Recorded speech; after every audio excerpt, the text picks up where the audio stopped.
இப்போ இது கோர்த்தாச்சு.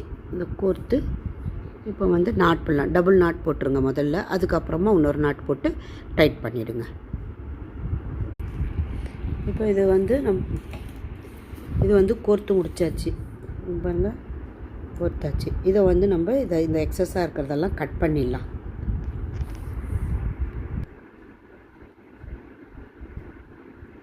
கோர்த்தாச்சு.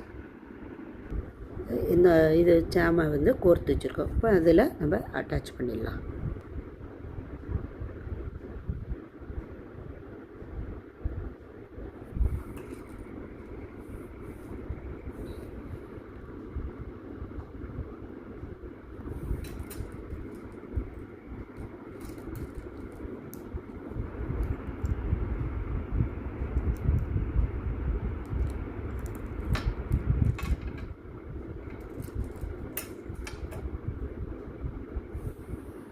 இந்த கியர் ஒயர் வச்சு எப்படி செயின் பண்ணுறது பார்க்கலாம்.